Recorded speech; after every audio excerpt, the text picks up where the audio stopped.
Kanchipuram వకుడా silks. నాణ్యత మా ప్రాధాన్యత. మదీనాగూడ, మియాపూర్, హైదరాబాద్ లో త్వరలో శుభారంభం. సార్ మా వాళ్ళు ఇంకా రాలేదేంటండి? మంత్రి గారు ఎంక్వైరీ. నీకేమన్నా అనుమానమా? కూర్చో, నువ్వురా.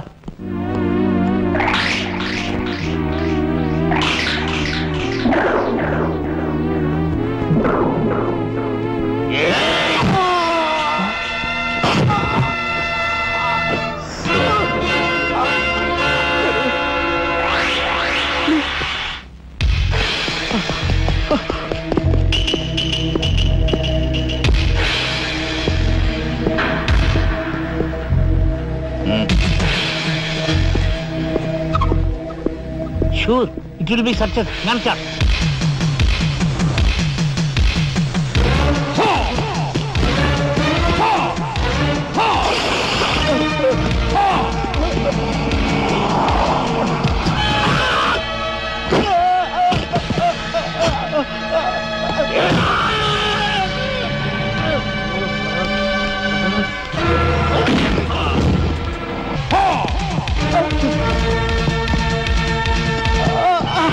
రాజా, ఏమిట్రా ఇదంతా జరిగింది?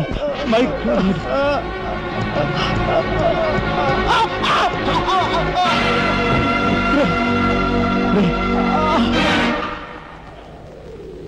నారాయణ, నారాయణ, నారాయణ, నారాయణ, రే రే మాట్లాడరా నారాయణ, రే రే ఇదంతా ఎవరు చేశారా?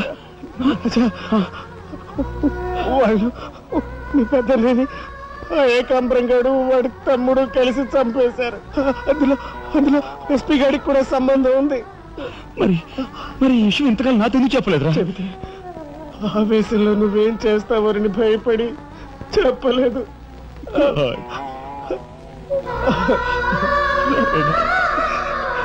రాజా, జరిగిందంతా రాసి న్యాయం చేయమని హోమ్ మినిస్టర్ పిటిషన్ పెట్టాం.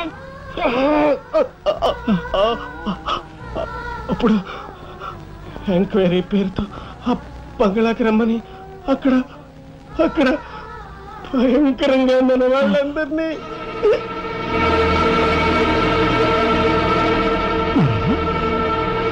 నారాయణ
ఎక్కడ్రా ఏకాంబరం? తెలియదు, నాకు తెలియదు. ఏకాంబరం, కనకాంబరం, సిద్ధాంత్ అంతా పోలీస్ స్టేషన్కి వెళ్ళారు. సమయానికి నువ్వు లేకపోయావు కానీ ఎస్పీ తమ్ముడు చాలా చాకచక్యంగా నలుగురిని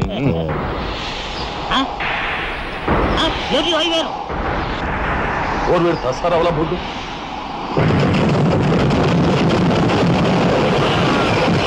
పట్టుకోండి.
వాడిని చంపకూడదు. ఏం నీ చుట్టమనా?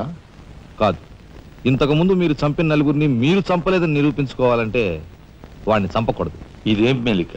అదే ఈ ఎస్పీ స్టైల్. ఓకే.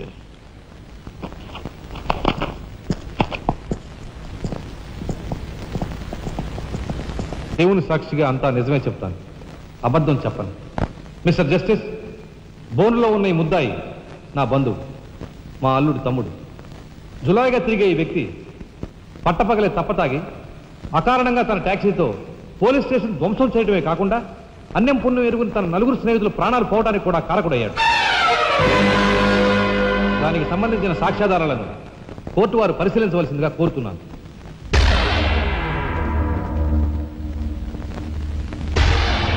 ప్రొసీడ్. భగవంతుని సాక్షిగా అంతా నిజమే చెప్తాను, అబద్ధం చెప్పను. నేను బ్రేక్ ఇన్స్పెక్టర్ని. కారు బ్రేకులు సరిగా పని చేయకపోవటం వల్ల యాక్సిడెంట్ జరిగిందా, స్వయంకృత అపరాధం వల్ల యాక్సిడెంట్ జరిగిందా అని నిర్ణయించడంలో నాకు 10 సంవత్సరాల అనుభవం ఉంది. బోన్లో నిలబడ్డ ఆ ముద్దాయి నిర్లక్ష్యంగా కారు తోలటం వల్లే ఆ యాక్సిడెంట్ జరిగిందని నేను స్పష్టంగా చెప్పగలను.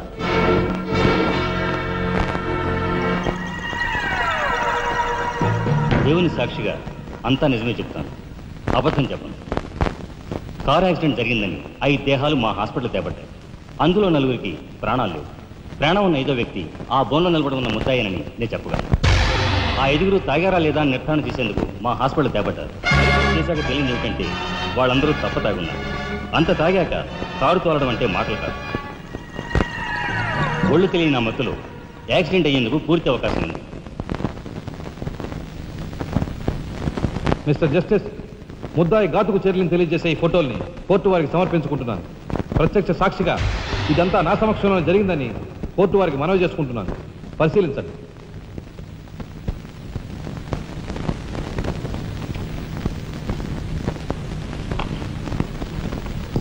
ఈ ఫోటోలు చూసిన తర్వాత నువ్వేం చెప్పదలుచుకున్నావో చెప్పు.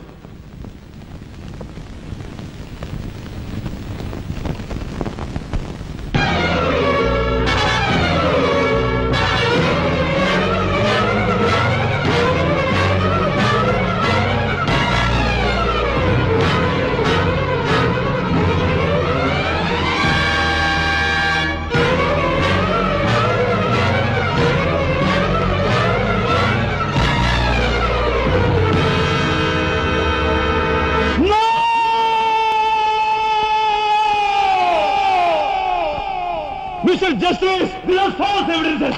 These are hantable willing. I'll kill these bastards. I don't need them. న్యాయం కోసం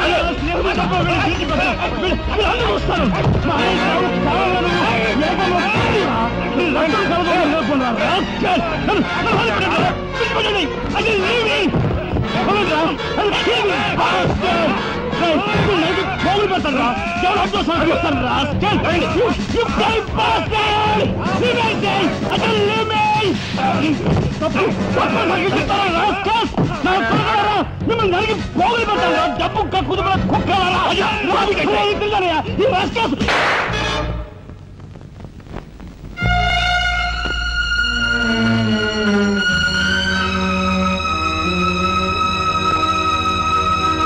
కేసు విచారణలో ఉండగా ముద్దాయి కొణిదెల రాజారాం రెచ్చిపోయి అందువల్ల ఈ కేసును మే 9వ తేదీకి వాయిదా వేయడమైనది. ముద్దాయి ఉద్రేకతను, మానసిక పరిస్థితిని దృష్టిలో ఉంచుకొని అతనిని బేడీలతోనూ పూర్తి బందోబస్తుతోనూ సెంట్రల్ జైలుకు రిమాండ్ నిమిత్తం పంపించవలసినదిగా పోలీసు శాఖను ఆదేశించడమైనది.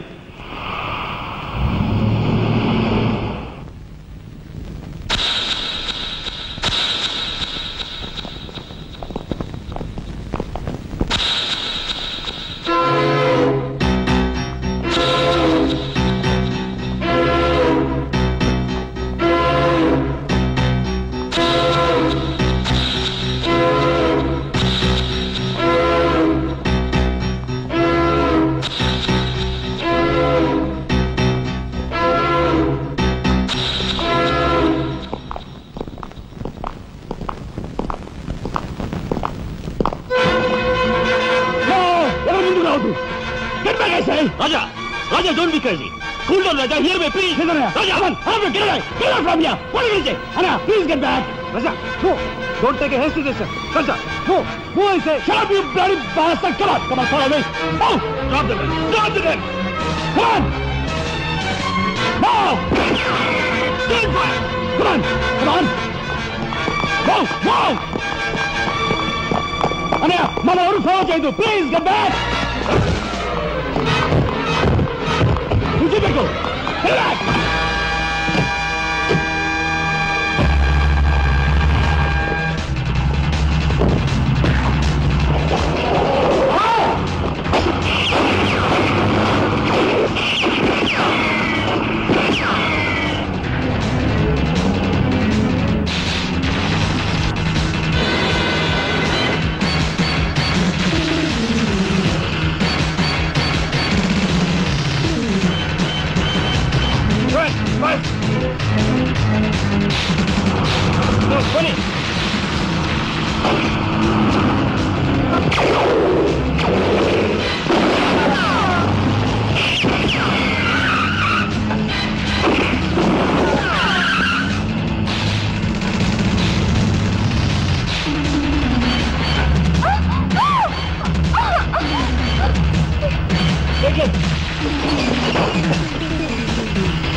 Come on, then break చేయి.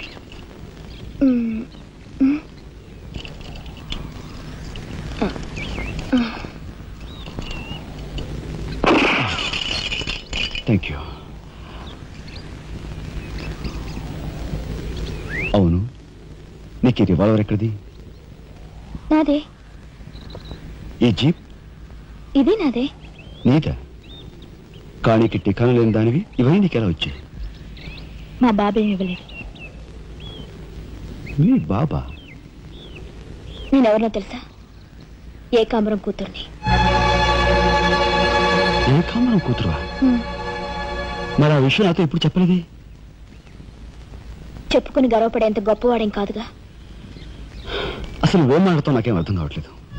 మా అమ్మ వాడిని భర్త అనుకుంది, కానీ వాడు మా అమ్మను ఇప్పుడు గతిగానే భావించాడు. నేను కడుపును పడ్డానని తెలియగానే మా అమ్మ కంగారు పడి పెళ్లి చేసుకోమంది. వాడు చీకొట్టాడు. నేను భూమి మీద పడ్డాకైనా వాడి మనసు కరుగుతుందేమోనని మా అమ్మ కాళ్ళ వేళ పడి బతిమిలాడింది. జీవితం అంతా ఎక్కడ వెంటాడుతుందోనని కాల్చి చంపేశాడు. మా అమ్మ చచ్చిపోయాక నన్ను బజార్ను పడేశారు. ఆ పంచన ఈ పంచన పెరిగి చివరికి నీ పంచం చేరాను. నువ్వు ఎప్పటికైనా మీ నాన్న దగ్గర చేరాలనుకున్నావా? కాదు, కూతురుగా వాడిని మా అమ్మ దగ్గరికి చేర్చాలనుకుంటున్నాను. ఇన్నాళ్ళు సరైన మగాడు కోసం వెతికాను. ఆ మగాడివి నువ్వేనని నాకు అర్థమైంది. అందుకే నేను వదిలిపెట్టకుండా వెంటాడాను. ఎప్పుడూ నవ్వుతూ సరదాగా కనిపించే నీలో ఇంత ఆవేదన ఉందనుకోలేదు.